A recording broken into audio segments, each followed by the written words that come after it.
In the summer of 1996, a family from Germany set out to explore Death Valley, one of the hottest and most unforgiving places on planet Earth.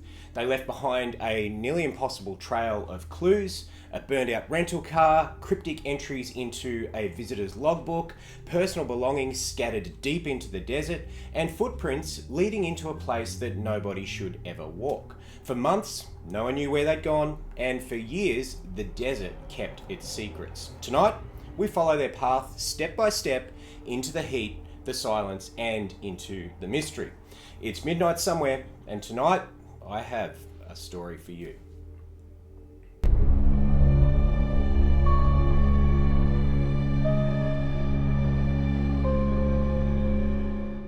Now, the family consisted of Egbert, the father, Cornelia, the mother, and Maximilian, who was 4, and George, who was 11, all from Dresden, Germany. They were on a month-long vacation across the western United States. They'd already visited Yosemite, Las Vegas, and parts of Arizona. By all accounts, they were very well organized, very responsible, and also too very careful travelers. Death Valley was supposed to be just another scenic detour on their way to Sierra Nevada. But Death Valley, unfortunately, does not forgive mistakes. Now, on July 23rd, 1996, the family rented a Plymouth Voyager minivan in Los Angeles. The next confirmed sighting of the family was at Zabriskie Point, one of the most photographed overlooks in the valley. A ranger later reported seeing a family matching their description, taking photos in the blistering heat. And this, unfortunately, was the last time anybody remembers seeing the family alive. Now, deep inside Death Valley, far past the places tourists are advised to go, a ranger discovered a really unusual entry inside a very remote visitor's logbook. And it read simply, "We're going through the pass," and it was signed by Cornelia. Now, rangers who later found it immediately felt that something was off, something wasn't quite right here. The location of the logbook was so remote, so rarely visited, that almost no casual tourist would ever sign it. And the direction that they were heading made no sense at all. They were driving into one of the harshest, least accessible parts of the entire national park. Temperatures there reached 126 degrees Fahrenheit that week.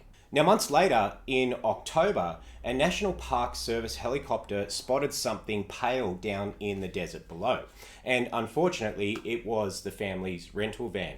It was found in Anvil Canyon, a place that no minivan could realistically reach without bottoming out or overheating. Now, inside the van, they found maps, they found empty water bottles, they found camera film, they found food wrappers. Nothing had been stolen, nothing was ransacked. It looked as if the family had simply just walked away.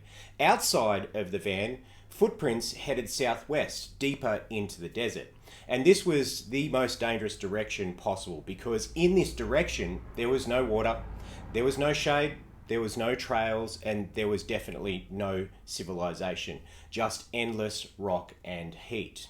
Now, for 15 years, searchers, rangers, volunteers, and experts scoured the desert for remains. Helicopters flew grid patterns, tracking experts followed footprints, desert survival professionals studied the route that the family had taken, but there was no bodies, no clothing, no personal items, nothing was found at all. It was like Death Valley had swallowed the family up completely. And then, in 2019, a pair of hikers made a very unfortunate discovery. 2 hikers exploring a remote wash found a skeleton partially buried in the sand, and then nearby to the skeleton they found a shoe, a soda can that was dated back to 1996, and a piece of camera matching the items in the van.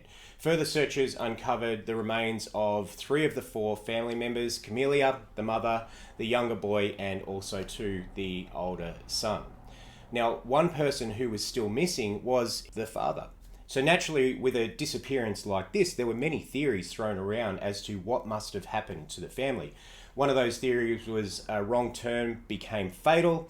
The family might have misread their maps and believed a rough, unmaintained track was actually a shortcut, and this unfortunately led them deeper into the desert until the minivan couldn't go any further. The second was that they attempted to walk to safety, believing that they could actually reach a nearby military base or a main road, so they set out on foot.